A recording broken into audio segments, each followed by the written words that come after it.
Okay, hello, we're going to try this one more time. Keep screwing this up, but hopefully we'll get it soon. This is the Flux-gate magnetometer experiment. I chose this because I want to kind of wrap my head around how the A-vector potential works and kind of the dynamics of the magnetic wave, electromagnetic wave in the coils. It would be nice someday to have this gift of just being able to look at a set of coils and quickly put together how you think they're going to interact with each other. And it's coming along slowly. I'll get there. So what do we got here? We have the drive coils on a flyback transformer. These are the coils that I wound for. Some coils buck and some coils don't. I had 2 clockwise and 1 counterclockwise coil.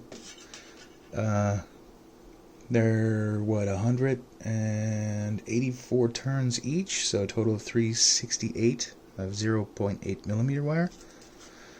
The sensing coil, or the pickup coil, is 164 turns of 0.8 millimeter wire. It was on a former, actually, I had around this, but the former broke. It was cheap plastic, so I just took it off and wrapped that thing with tape, and it seems to be fine. I've got my cheap little ceramic magnets, which will be enough. Got a little light bulb here. It's a little 12 volt 3 watt deal. My loud horn amplifier, which seems to be sufficient for the experiment. Using a small amp meter because my DC power supply is jumpy and can't get a good reading off it. We got the scope. The green is the voltage over the input, yellow is the current over the input, blue is the voltage over the light bulb, and the purple or magenta, whatever it is the current over the light bulb. What else? I think that's it, so we can go ahead and turn it on.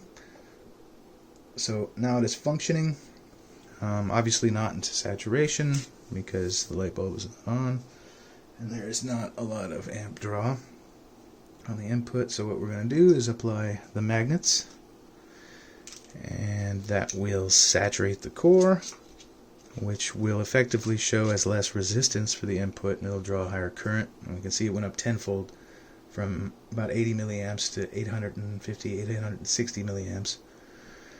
And the light bulb came on. So I'm not going to get too much into the process of how this works. I will write some stuff on the forum, but I don't want to talk about it in the video. Just want to show these effects. So again, we take the magnets off. It comes out of saturation. We see the input amp draw drop and the light bulb turn off. And we'll put them back. We'll see the light turn back on.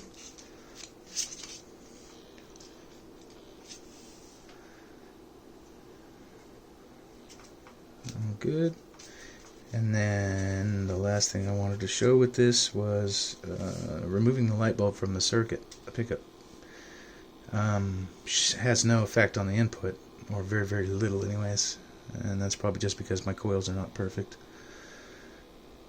So 850, 860, somewhere around there. If we remove the light bulb, so it jumped up to what, 870, so maybe 10 milliamp change. Put the light bulb back,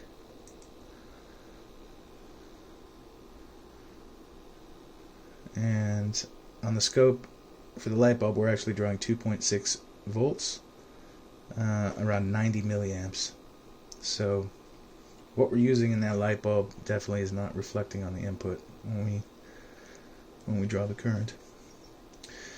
And yeah, while I was researching this Flux-gate stuff, I came across some video of a guy on YouTube. I don't know if he's part of the forum or not, but he seemed to say a couple terms that reminded me of AboveUnity.com.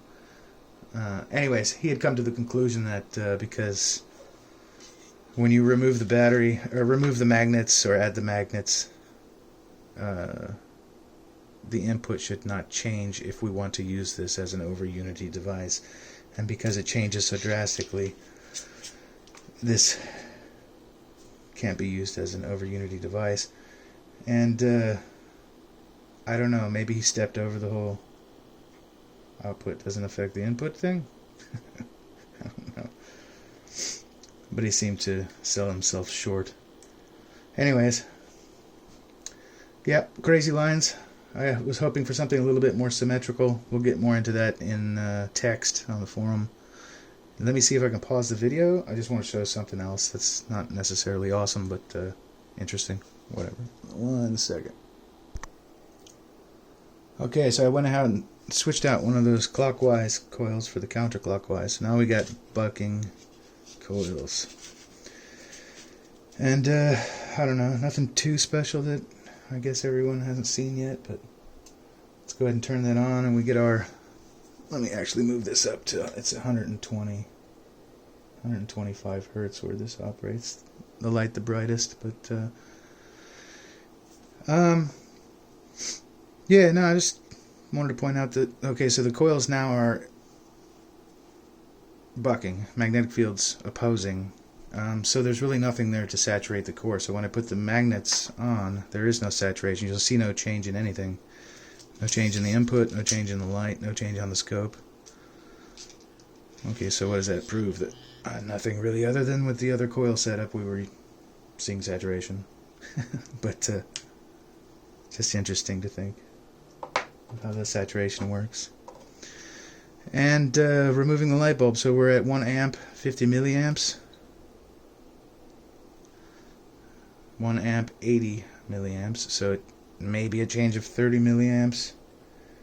With the light bulb in, it's using 5 volts at 130 milliamps. So again, there seems to be a separation between the drive coils and the sense coil, so it's interesting. And I guess I'm going to leave it at that. I can't remember anything else I wanted to say. Have a good one.